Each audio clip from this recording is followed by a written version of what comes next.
Hiyo katika maisha yako. Bwana asifiwe. Kuna kitu ambacho katika maisha yako unataka kitu fulani. Yaani roho ya Farao ikikalia maisha yako, hata kama ni biashara unaanzisha, inafika mahali kusonga mbele inakuwa ngumu. Haleluya.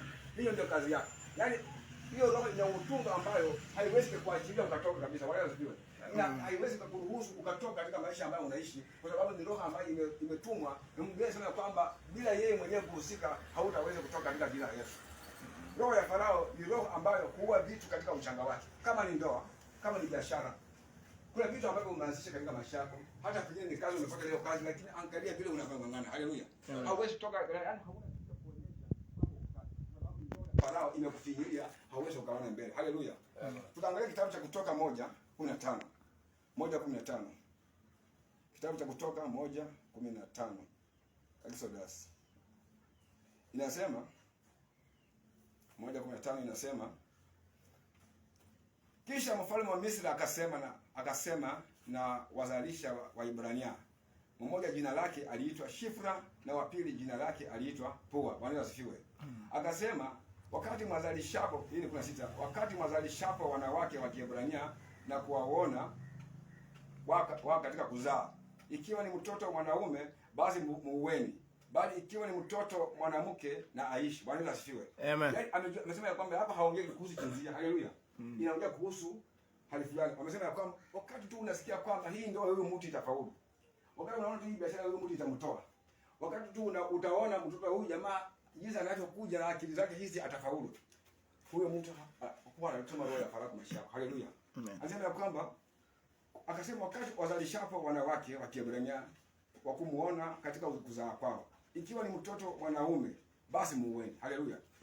Yaani akiona kabisa kitu cha nini cha kutoa katika hali yako. Hii hali inaweza kutoa, kama ni huduma anaona kabisa hii huduma itamtoa huyu mtumishi. Bwana asifiwe. Kama ni pengine wewe ni mwimbaji, anasema huyu mwimbaji itakutoa mahali hapa. Anasema kwamba muueni. Bwana asifiwe. Anaona kama hii kitu ambacho anaanzisha hiki lazima kitamtoa. Lazima shetani atatoa roho ya Farao katika maisha yako na hautafaulu kwa jina la Yesu. Sasa leo hii roho ya Farao kazi yake ni roho ambayo huua vitu katika uchanga wake. Haleluya. Amen. Namba 2, roho ya Farao inakuweka katika hali ngumu. Bwana asifiwe. Yaani unajaribu kung'ang'ana hautoki. Unang'ang'ana huku na huku hautoki. Kile chochote ambacho unagusa ni ngumu. Angalia sana katika biashara yako unang'ang'ana, kila kitu ni ngumu.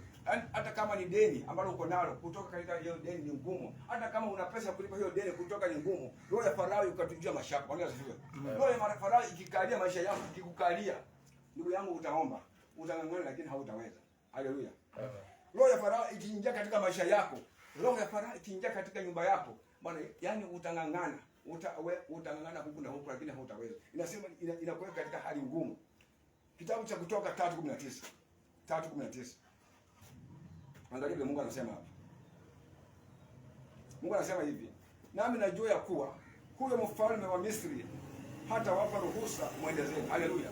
Yaani hata kama anajua kwamba hiyo hali ambayo uko nayo ndani hautawahi toka ndani. Angalia Biblia inasema kwamba la hata kwa mkono wa nguvu. Inamaanisha nini? Hata kwa bidii yako ambayo utatumia chochote, hata kama utakuwa na bidii gani kutumia kutoka ndani, hautawahi toka ndani, kwa sababu ni roho ya Farao ambayo iko katika maisha yako.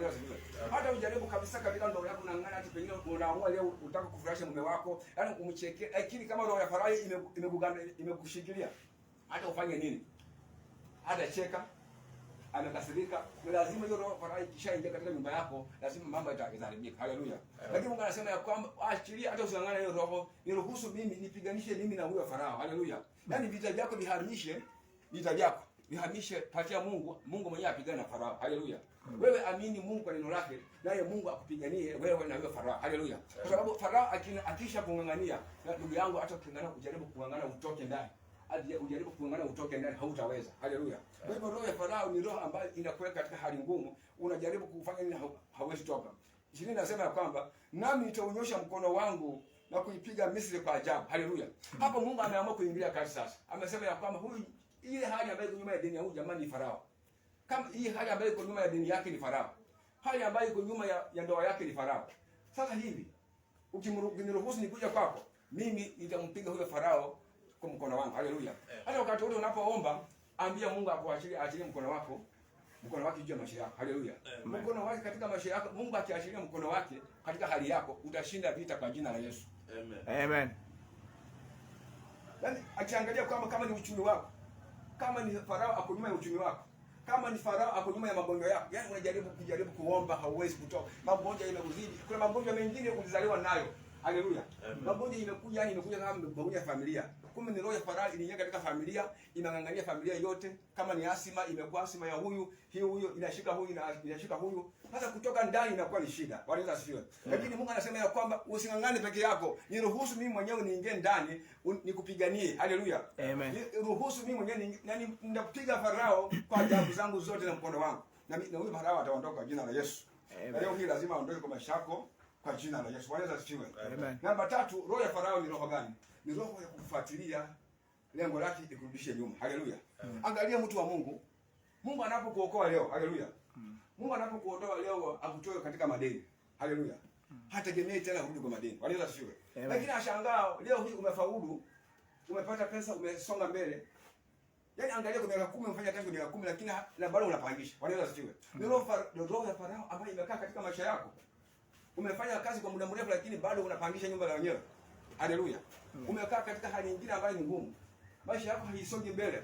Unajaribu kupiga hatua 10 mbele, haleluya. Lakini unarudi, yani unapiga hatua 2 mbele lakini nyuma unarudi hatua 15. Bwana asifiwe. Hiyo roho ya Farao katika maisha yako. Haleluya.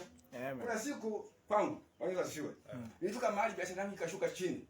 Chochote ambacho nafanya hakisongi mbele. Nikagundua kuna silaha moja ambayo nafaa kutumia.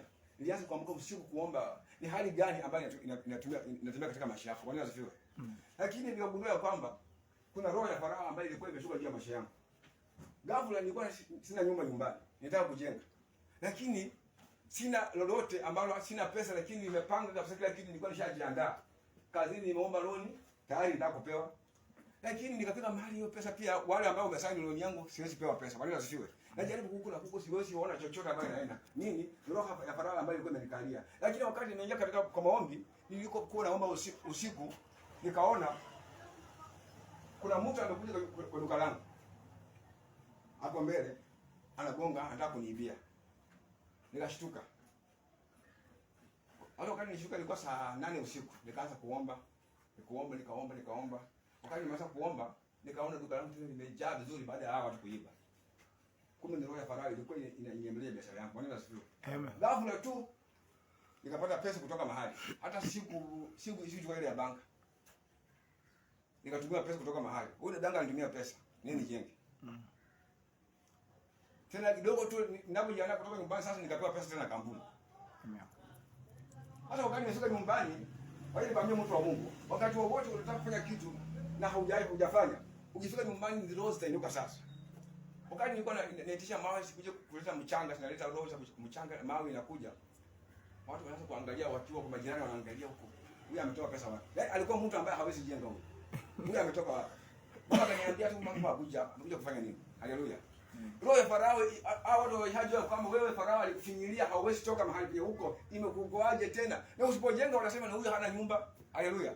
Usipojenga wataanza kuongea huyu mtu tangu aile town amekaa tangu kwa miaka mingi. Hata hakuna kitu cha kuonyesha kwamba kwa town. Haleluya. Lakini sasa umekuja nyumbani baadaye ufurahie lakini wale watu tena wanakuja wanataka tena yaani wakufinye chini. Hao watu wakufinyilie chini wakuweka chini. Hiyo roho ya Farao lazima itoke maisha kwa jina la Yesu. Amen. Roho ya Farao yaani lengo lake angalia wana wa Misri walitoka kwa miguu. Haleluya. Walitoka kwa miguu wakienda. Yaani Mungu amewashiria watoke waende. Musa amejaribu ameng'ang'ana watoka waende. Lakini sasa Farao akajiuliza, mbona hawa watu wamewashiria wakatoka? Angalia Biblia inasema kwamba Farao akaangalia magari 600 ile ya maana ambayo haina yaani na askari wenye nguvu wafuatilie. Yaani hata kama umetoka miguu kaenda, umetoka madeni ukaenda, lakini kurudishwa nyuma utarudishwa stari nyingine hujaaiona. Haleluya. Yaani ulipona lakini utarudishwa kwa magonjwa ambayo hujaaiona. Utoka kwa madeni utarudishwa kwa madeni, yaani kitu ambacho hujaifanya. Bwana asifiwe. Amen. Angalia. Mungu anapokuokoa leo hategemei tena. Na humo mmoja tena anasema kwamba unawaza nini? Juu Mungu amemaliza yote. Kama ni magonjwa amekuponya. Kama ni hali ngumu amekutoa. Kwa hivyo ni wewe utunze wokovu wako, utembee katika njia za Mungu na Mungu atakuokoa kwa yote kwa jina la Yesu. Amen. Yaani ulishinda madeni, tena umerudi kwa madeni. Umeshinda magonjwa, tena umerudi kwa magonjwa. Hapo jiangalia vizuri, si kuroga. Farao anapenda hiyo lugha nimerogwa. Farao anapenda hiyo lugha sana. Haleluya. Anaposikia unasema nimerogwa, anafurahia. Haleluya. Anaposema huyu mtu mimi nazungusha na anafurahia, anasema hasa kitembea na lugha yao. Lakini unapogundua kwamba kuna mkono wa Mungu ambao uko juu, huo mkono ukiuruhusu kwa maisha yako, ukishuka juu ya maisha yako yatakuwa huru kwa jina la Yesu. Amen. Yaani ni aibu sana kupiga hatua mbili mbele alafu urudishe nyuma hatua 10. Haleluya. Amen. Mimi nilikuwa naishi kwa nyumba, nilikuwa nalipa 12,000. Haleluya. Ni ujue una roho ya Farao. Mambo yangu yote karibika, kila kitu. Leo hii naishi kwa nyumba nyingine 3,500. Kila kitu kimeharibika. Kwa nini? Roho ya Farao iliingia katika maisha yangu. Ndoa ikaharibika, kila kitu kikaharibika. Mambo yote yakaharibika. Nilikuwa naweza kusema ni marogo. Haleluya. Nilikuwa naweza kusema kwamba kuna mtu ametembelea. Hata kama umekuwa mimi sababu jua ameniroga hajafanya nini, lakini najua kwamba kuna mkono wa Mungu ambao utashuka juu ya maisha yangu na huo mkono utaniokoa kwa jina la Yesu. Haleluya. Amen.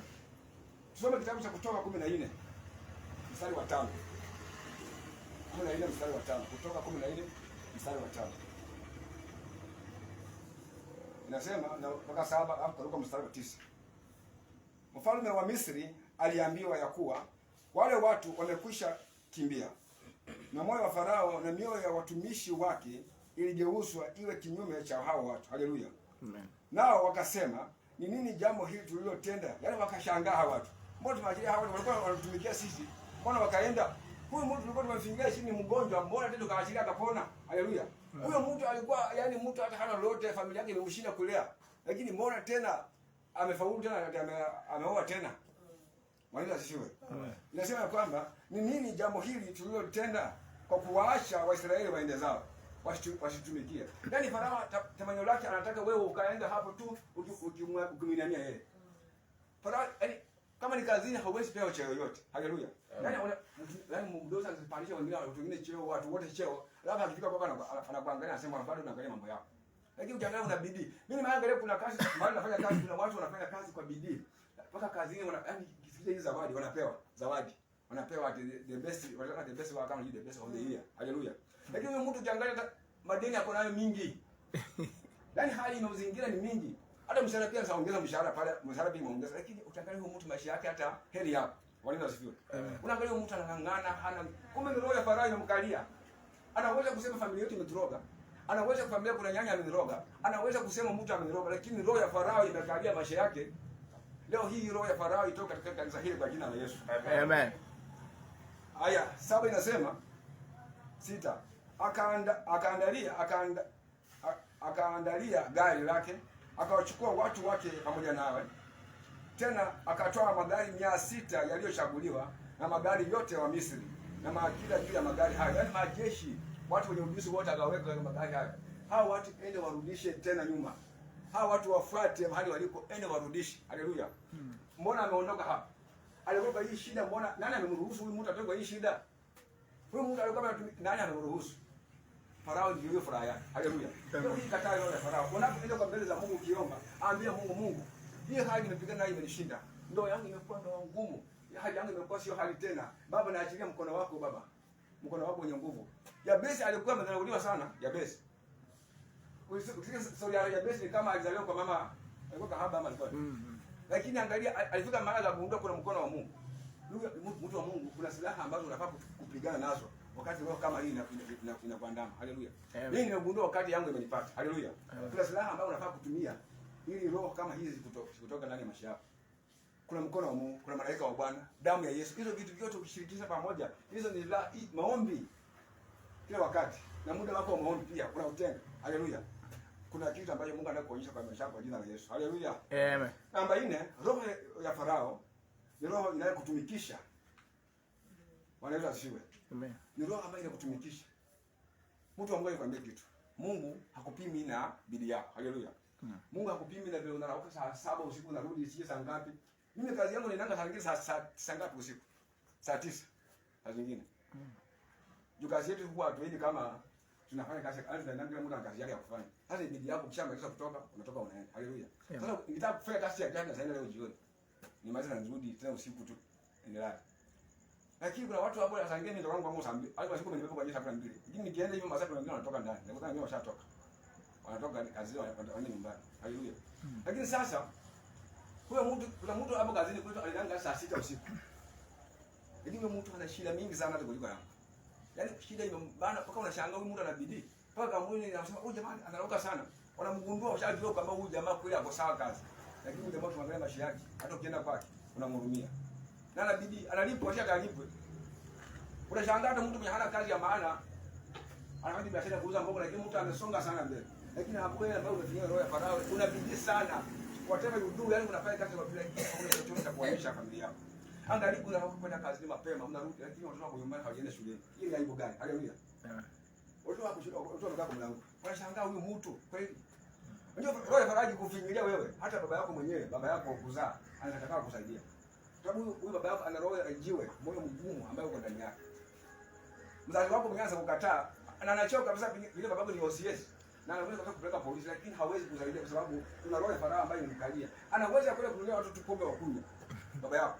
Washerekea huko wakicheka lakini akifika nyumbani kumwambia mambo ya kazi, hana haja na wewe. Hata kulipa karo ya shule hawezi. Kwa nini roho ya Farao imemfinya? Na leo hii roho lazima itoke mashine kwa jina la Yesu. Amen. Tunapoondoka mahali hapo twende kuchukua watu tofauti.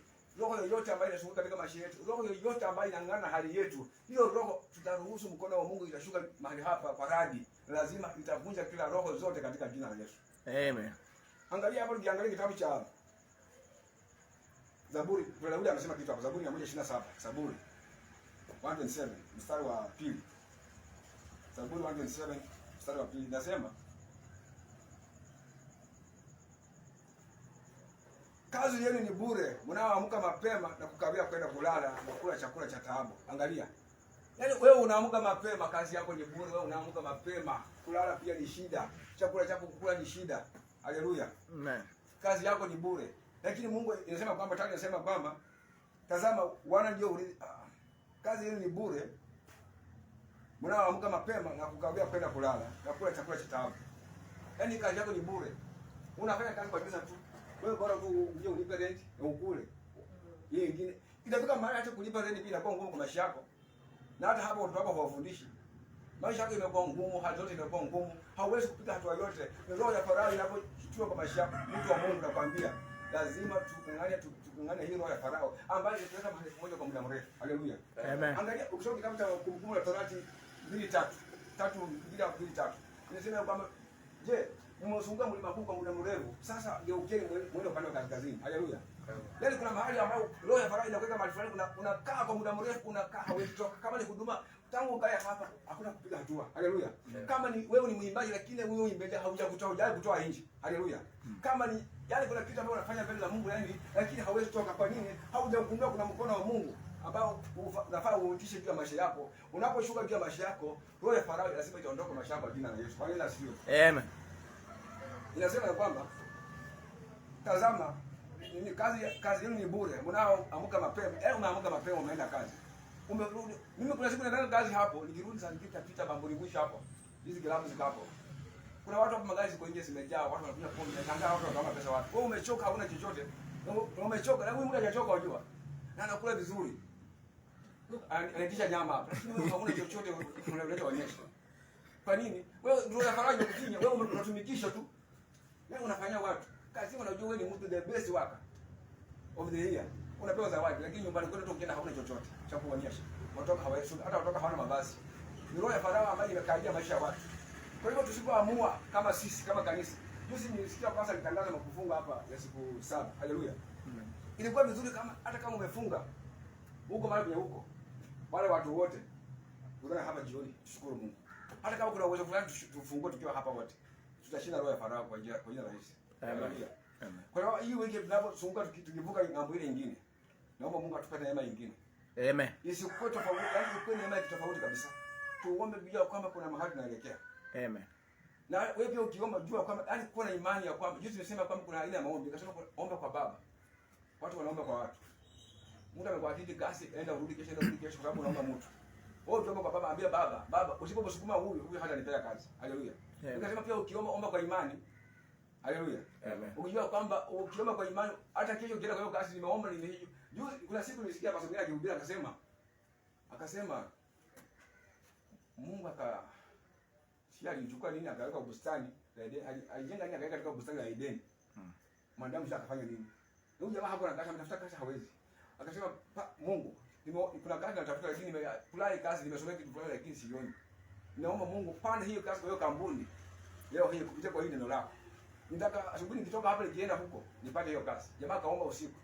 Asubuhi akaenda kufika kwa gate akamwambia nataka hii kazi fulani. Wewe ulijuaje? Ulijuaje kuna kazi aina hii mahali hapa? Ana ile imani na ametumia neno la Mungu kufaulu kupata hiyo kazi na akapewa kazi. Haleluya. Kwa hivyo ukiwa na imani fulani, omba kwa imani. Na pia wakati unaomba tena omba ukizaa matunda. Matunda ni nini? Omba kutafuta nafsi huko nje, leta watu kanisani. Haleluya. Omba tena ukizaa matunda. Kuzaa matunda pia panua ufalme wa Mungu. Kazi ya kwa nyumba ya Mungu usikae bure. Kama usafi usika. Chochote ambacho kitafanya nyumba ya Mungu, yani jaribu kufanya. Angalia, hawa watumishi wa Mungu wanaotulea mahali hapa, pia wafanye wakue kazi yao iko rahisi. Mungu atakushughulikia. Wanaweza siwe. Amen.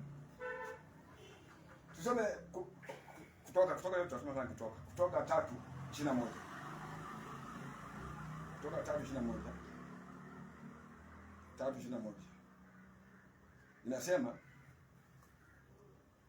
nami nitawapa tuanze 20:21. Nami nitaonyesha mkono wangu na kuipiga Misri kwa ajabu zangu zote nitakazo kufanya kati yake, kisha baadaye atawapa ruhusa kwenda leo. Hata baada ya kutumikisha Mungu sasa ameruhusu kupiga hiyo Misri. Lakini tunaona inasema ya kwamba nami nitawapa watu hao kufadhiliwa. Yaani hawataenda bure. Haleluya. Amen. Yaani vile lazima mtafadhiliwa. Wale wasifiwe. Mimi naomba kuna medali hapa ushie 6:30 hapo inasema mwizi akipatikana anapoibia na anapatikana kulipa mara 7. Umetumikishwa huko Misri kwa muda mrefu. Anasema kwamba nami nitawapa watu hao kufadhiliwa mbele ya Misri, hata itakuwa hapo mtakapokwenda zenu hamutakwenda kitupu. Haleluya. Nakwambia hata kama umetumikishwa Misri, unang'ang'ana kwa maisha yako, unang'ang'ana ndoa yako, unang'ang'ana biashara hadiendi. Nimesema kwamba roho ya Farao inaomba vitu vikiwa changa, inaomba ndoa ikiwa changa, biashara ikiwa changa, inaomba kila kitu kikiwa changa. Haleluya. Sasa anasema kwamba wakati Mungu anakutoka hiyo gereza sasa, anakuweka huru.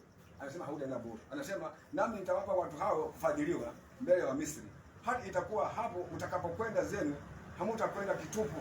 Kuna vitu ambavyo Mungu anataka kuashiria. Kile chochote ambacho mlikuwa yenu, lazima Mungu atakupa maisha yako kwa jina la Yesu.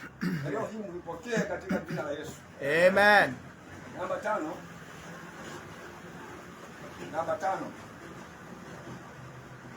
Roho ya Farao inafanya mioyo ya watu kuwa migumu. Haleluya. Amen. Roho ya Farao ilitoka katika maisha ya watu, inapeleka mioyo ya watu inakuwa migumu. Haleluya.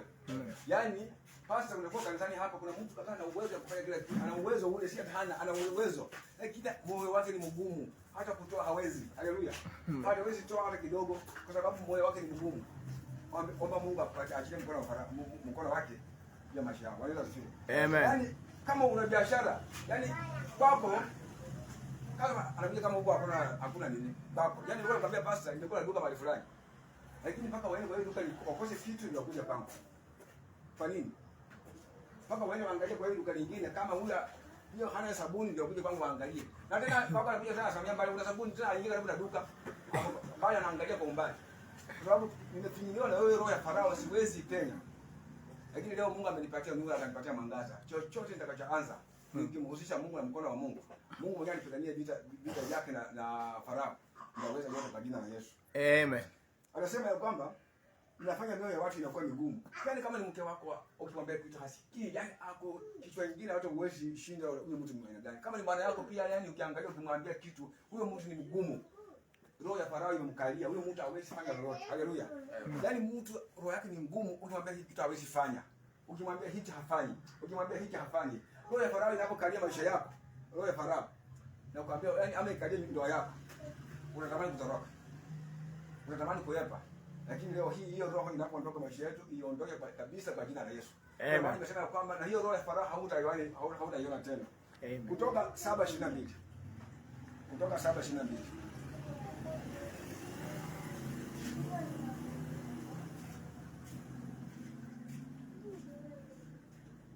Lakini waganga wa Misri wakafanya mfano wa hayo kwa uganga wao, na moyo wake Farao ukawa mgumu, wala hakuwasikiza kama Bwana alivyonena. Angalia hapa, yako kuna mahali Farao alikuwa anaenjoy Musa, anamwambia basi kesho matatu hapa, alafu baadaye ndio waruhusu muende. Lakini Musa akimaliza, Bwana sasa hivi nimeshamaliza, tena mpatia kazi nyingine tena. Musa akachoka. Ndio Mungu akamwambia Musa, fanya hivyo. Huyu jamaa hatatoka kwa bidii yako na kwa akili zako. Niruhusu mimi nipigane huyu jamaa.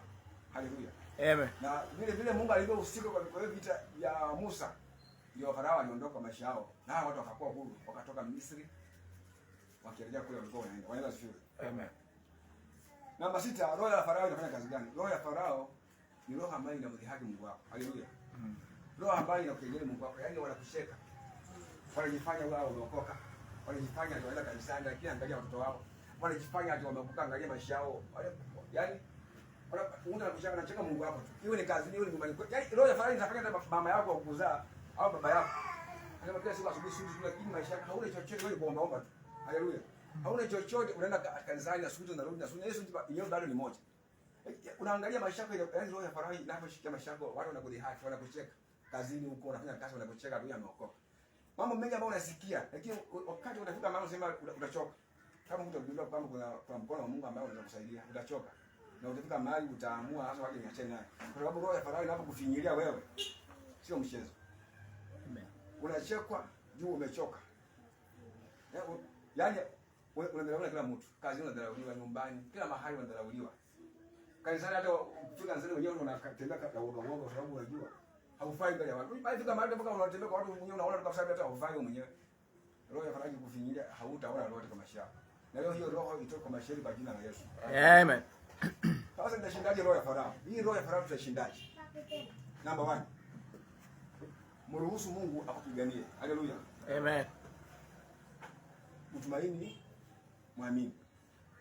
Kutoka 14 kuanzia 13 hadi 14. Kutoka 14 kuanzia 13 na 14.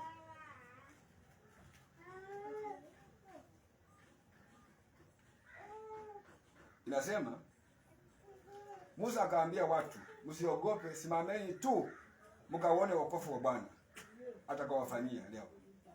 Hata Musa sasa anaanza kupatia watu wake tumaini. Watu wako wafika mahali wamesema kweli, hata Musa hamdhani huko mahali ulikuwa. Lakini Musa akawaambia watu, msiogope, simameni tu mkaone wokovu wa Bwana atakaowafanyia leo.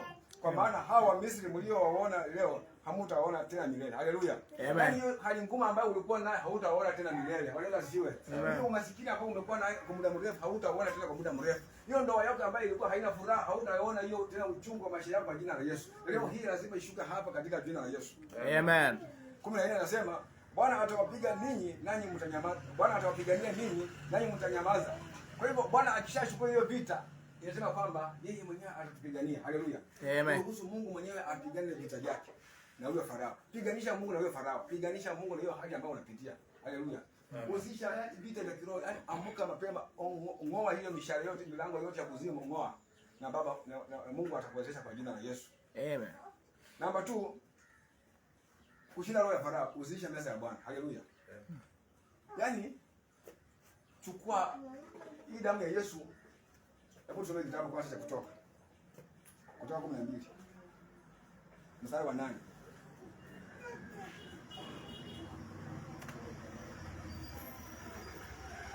Watakula nyama yake usiku ule ule imeokwa motoni, pamoja na mkate usiotiwa chachu, tena pamoja na mboga zenye uchungu.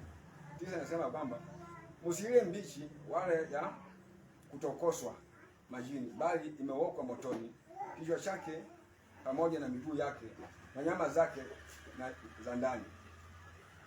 Haya, tusome 12.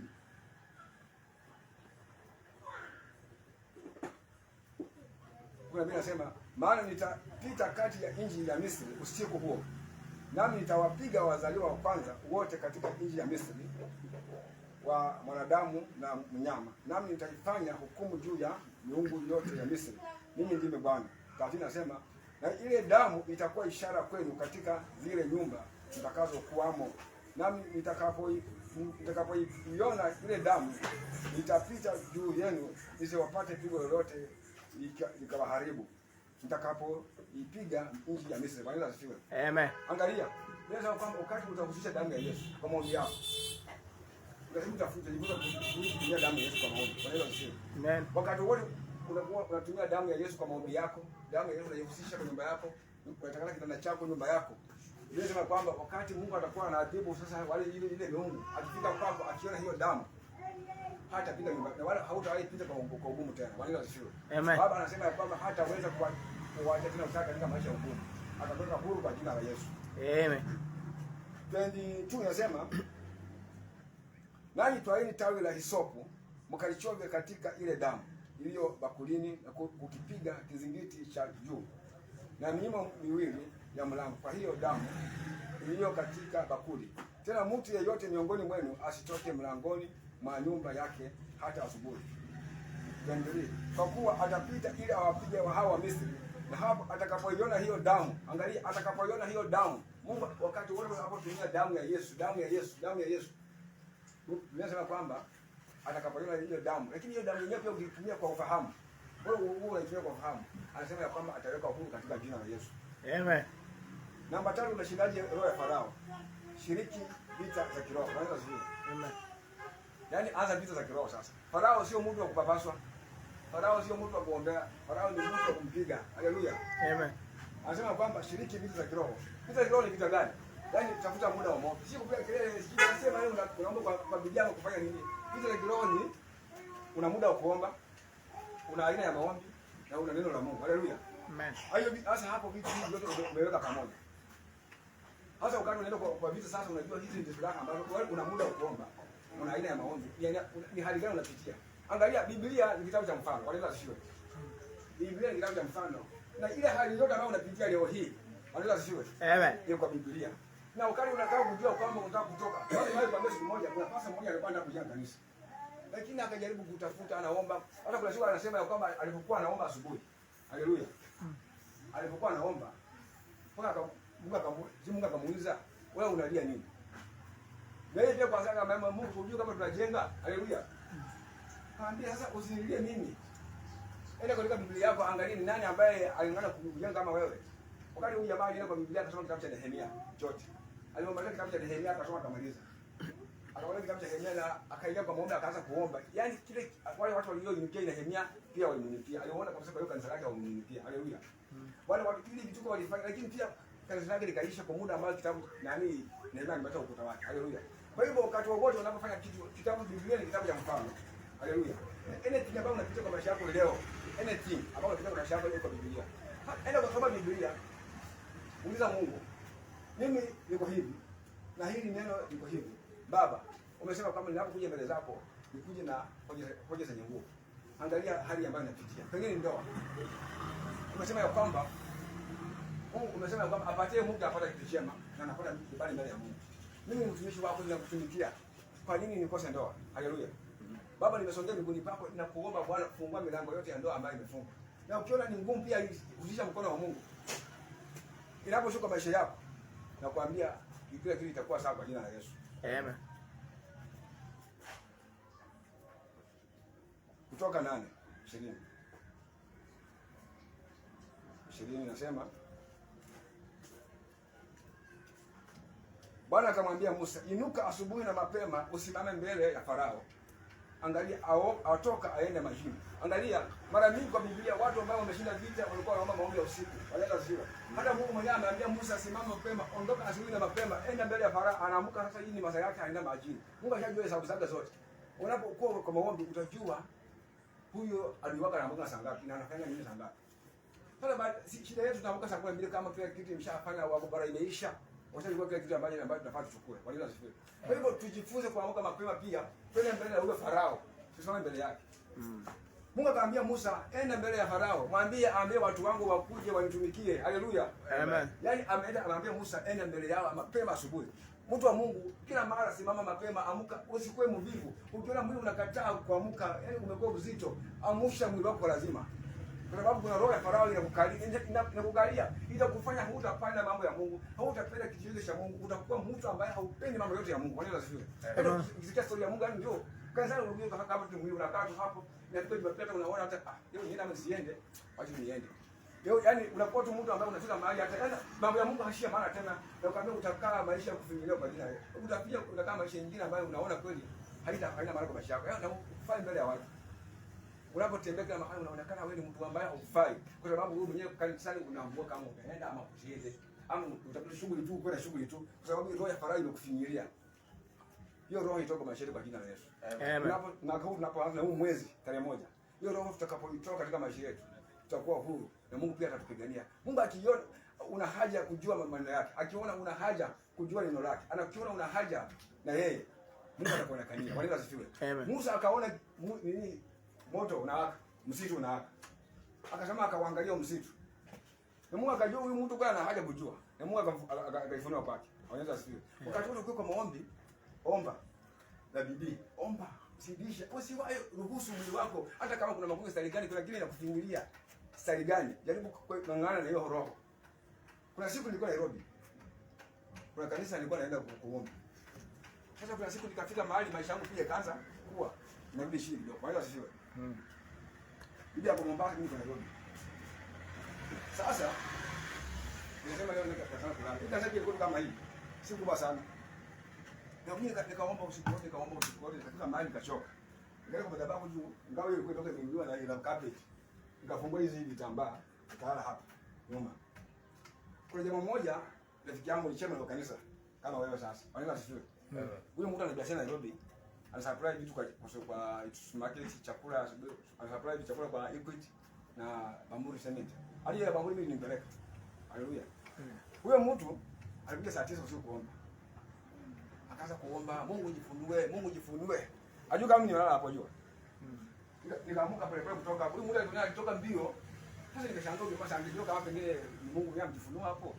Hakujua kama wakati nimetoka hapa basi nilikuwa nataka nilikuwa nafikiria unajua mimi kwa hiyo kazi nilikuwa mgeni. Nimekaa kama mwezi mmoja. Pengine wataniuliza mbona nimelala kwa madhabahu na nimelala hapo nyuma. Sasa huyu mtu chema anaomba akienda huko anarudi anaomba Mungu jifunue kwa maisha yangu. Pia anaomba akizunguka. Mimi kwa nikafika mahali niamke. Aliona kwa sababu ataniona hapo. Lazima ataniona hapo. Nikaamuka wakati nimeamka huyu mtu alitoka hiyo kanisa mbio na nilipoenda hapo tena. Nikaamuka nikaangalia mimi nikamfuata. Na nikafunga mlango nikaenda. Haleluya. Kwa hivyo wakati wote ukiomba kuna mambo ambayo yanaweka maisha ya watu. Wanaweza sisi. Jifunze kutamka neno la Mungu. Namba 4. Jifunze kutamka neno la Mungu. Yaani kulisha hali yako na neno la Mungu. Ili ushinde roho ya Farao. Kusisha neno la Mungu kwa hiyo hali ambayo unapitia. Yaani Mungu anataka ukuje kwa mbele yako na kumwambia Mungu, hii hali ambayo napitia ni hii. Lakini neno lako linasema hivi. Nifanyeje Bwana? Mungu mwaminifu atakupatia mwelekeo. Wanaweza asifiwe. Amen. Sema tumesoma asubuhi tumesema hivi. Roho ya Farao inaua vitu zako vikiwa uchanga, kama biashara inaua ikiwa uchanga. Roho ya Farao inaua kitu ikiwa kama ndogo inaua ikiwa changa. Kama chochote ambacho unafanya maanzisha inaua. Kama kuna mahusiano yote unaanzisha mtu amekuja kuchumbiwa yule msichana inaua haraka. Huyu mtu yani mlikuwa na juzi nimesikia story nyingine huko Tanzania. Kuna jamaa ameenda kuchumia msichana mmoja. Wanaweza asifiwe. Huyu mtu alipofika huko wakapanga vizuri harusi, wakapanga msichana. Huyu msichana ambaye akaanza amejilinda vizuri. Yaani msichana ambaye kweli mtu wa Mungu. Wanaweza asifiwe. Yaani kwa kweli kulingana na utumishi wa Mungu anaposema, huyu msichana amejilinda. Lakini huyu jamaa akaenda kumchumbia. Huyu jamaa anatoka familia ya wale watu ambao wamejiweza. Haleluya. Lakini alipomchumbia wakaelewana, harusi ikapangwa bila kitu kwa sawa. Haya siku ya harusi sasa, huyu jamaa anangojewa. Sijua mara nyingi kwa harusi ni bwana anafaa kurudi mapema mama ni harusi. Nani? Wale wanafanya harusi. Kwa hiyo nani anafaa kuja kanisani mapema? Utangulia tu. Ili atoe kwa harusi. Sasa yule bwana hakutangulia. Mimi nilitangulia. Amekuja kanisa, amemngoja huyu mtu akuja hawezi. Amemngoja akuja hawezi. Sasa huyu nani? Huyu bwana akapigiwa simu akasema nakuja, uko wapi? Nakuja. Anapigiwa simu nakuja. Baadaye akamtafuta akampata kwa uwanja anacheza mpira. Wala sio. Huyu bwana anacheza mpira, unajua ni harusi yake. Walipompata kwa uwanja akamuuliza shida nini? Akamwambia huyu msichana kwa tatu umwadhibu. Msichana alifanya ameokoka. Ninakwambia unaona hata chochote wakati umeokoka ukiomba Mungu, omba Mungu, mtu yako kwa maisha yako kutaongoza na anataka. Pia kuna ufahamu pia. Si kila mtu usifanye sana unaokuta muda mmoja umeshaka na kutongoza kwa kukubaliana na yeye. Angalia sana huyu mtu aina gani, anataka nini kwa maisha yako. Mungu anakupatia ufahamu. Kama utakuwa unaomba kwa ufahamu na unajua unaomba nini. Kwa hiyo sivyo. Kwa hivyo unapoomba pia omba kwa ufahamu, omba kujua kwamba unaombea nini ili Mungu akufungulie maisha yako. Kwa hiyo sivyo. Usishe neno la Mungu kwa hali yako ambayo unapitia. Kwa hiyo sivyo. Kwa hiyo machache Mungu awabariki. Amen. Omba. Baba yangu katika jina la Yesu Kristo, Asante mtakatifu asubuhi ya leo. Umekuwa mwaminifu, umetufundisha, umetupigania, umetuwezesha Bwana. Umetupa siri yako kwamba Baba, wakati wote tunapohusisha mkono wako Baba, kile chochote ambacho tunataka kuua ndoa yetu kiwa changu, inaoja kiwa changu, hakitafaulu tena kwa jina la Yesu. Tuagizi tena umesema ya kwamba na hiyo roho ya Farao ambayo inaangamiza biashara yetu, inaangamiza ndoa yetu, inaangamiza shughuli zetu ambazo tunazifanya. Hiyo roho ambayo inainuka kila mara kuja kutugandamiza hata kihuduma, Baba umesema ya kwamba hatutaiona tena. Na leo hii tunapoanza mwezi huu mtakatifu, tunakuomba Bwana ukaonekane katika maisha yetu. Hata tunapovuka mahali hapa tukienda katika maeneo mengine Bwana, utuongoze barabarani. Hata pale tunapofika Bwana, achilie kibali chako kwa watu hao huko Bwana. Fungua mioyo ya watu ambao wako mahali pale. Ondoa mioyo ya jiwe ndani yao. Waruhusu hao watu wanapoingia mahali hapa Bwana wapate uponyaji. Na jina lako litukuzwe kwa hiyo tunaomba na kuamini. Amen. Amen. Amen. Amen. Amen.